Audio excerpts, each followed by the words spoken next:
आपका सहर्ष स्वागत करती हूँ। आज का विषय है वास्तुशास्त्र। हिंदी संस्कृति में वास्तुशास्त्र को बहुत महत्व दिया जाता है। वास्तुशास्त्र अनुसार किस दिशा में क्या होना चाहिए, क्या नहीं होना चाहिए, इसकी हम जानकारी आपको देंगे।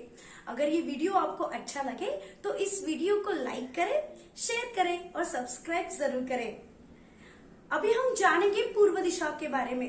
पूर्व दिशा सभी दिशाओं में मेन मानी जाती है क्योंकि यह दिशा प्रगति के लिए बहुत उचित मानी जाती है। पूर्व दिशा से आने वाले सूर्य किरण एक ऊर्जा हमें संपन्न करते हैं। इसके लिए पूर्व दिशा कभी भी खुली होनी चाहिए क्योंकि वो पॉजिटिविटी को गेन करती है और पॉजिटिविटी को लाती है। इसके लिए ध्यान रखें, पूर्व दिशा कभी भी ओपन रखें। अब हम जानते हैं पश्चिम दिशा के बारे में। वास्तुशास्त्र अनुसार पश्चिम दिशा को उतना ही महत्व दिया जाता है। इस पश्चिम दिशा की ओर अगर आप खाना खाते समय मुंह करके बैठते हो तो ये उचित है, लेकिन अगर आप सोते समय आपका सिर जो है वो पश्चिम दिशा की ओर करके सोते हो तो ये उचित नहीं है, क्योंकि अगर आप सिर पश्चिम दिशा की ओर करके सोते हो तो आप परेशानियों को खुद बुलावा देते हो। इसके लिए ध्यान रखें कि हमें पश्चिम दिशा की ओर सिर करके ना सोना है। और अगर आपको सीढ़ियां का प्रोविजन, जो सीढ़ियां होती है घर के अंदर की, इसका अगर प्रोविजन करना हो तो पश्चिम दिशा कभी भी उचित मानी जाती है। अभी हम जानेंगे उत्तर दिशा के बारे में। उत्तर दिशा वास्तुशास्त्र के अनुसार बहुत शुभ मानी जाती है। यदि आप इस दिशा में पानी का प्रयोजन करते हो तो वो बहुत उचित है, जैसे कि underground water tank, wash basin, और ज्यादा से ज्यादा उत्तर दिशा को खुला रखना चाहिए।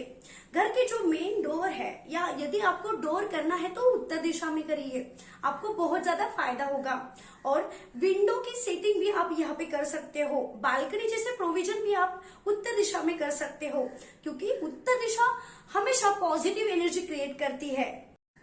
अभी हम जानेंगे दक्षिण दिशा के बारे में। वास्तुशास्त्र में दक्षिण दिशा को इतना ज्यादा महत्व नहीं दिया जाता, लेकिन अगर आप दक्षिण दिशा में कुछ गलत काम करते हो तो उसका जो इफेक्ट्स है, नेगेटिव एनर्जी है, वो फटाक से आ जाती है। इसके लिए दक्षिण जो दिशा है उसको कभी भी बंद रखे। भारी सामान जो है वो दक्षिण की तरफ रखे। और अगर आपके दक्षिण दिशा के ओर खिड़की, विंडो या डोर है तो वो क्लोज कर दीजिए, क्योंकि दक्षिण दिशा से हमें निगेटिविटी मिलती है।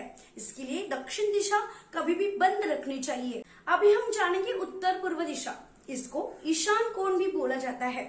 ईशान कोण वास्तुशास्त्र में बहुत मायने रखता है, क्योंकि घर का जो देवघर है, देव का जो स्थान है वो ईशान्य कोण में रखा जाता है और ये हमें घर में रहने के लिए पॉजिटिविटी देता है। इसके लिए ध्यान रखें, कभी भी ईशान कोण क्लीन रखें। इस दिशा में आप जल का संचय कर सकते हो, स्विमिंग टैंक भी बना सकते हो, क्योंकि उत्तर पूर्व ईशान कोण पाने के लिए बहुत महत्वपूर्ण माना जाता है। पानी का संचय आप यहाँ पे कर सकते हो। वैसे ईशान कोण से जो पॉजिटिविटी आती है वो अध्ययन के लिए, शिक्षा के लिए बहुत महत्वपूर्ण मानी जाती है। इसके लिए ध्यान रखें, कभी भी ईशान कोण क्लीन रखें। आइए अब जानते हैं उत्तर पश्चिम दिशा के बारे में। उत्तर पश्चिम दिशा को वायव्य कोण माना जाता है। वायव्य कोण में आप टॉयलेट की भी व्यवस्था कर सकते हो। अब हम जानेंगे दक्षिण पूर्व दिशा के बारे में। इसको हम आग्नेय कोण, आग्नेय प्रभाग ऐसे बोलते हैं। इस नाम में ही इसके अर्थ छुपा हुआ है।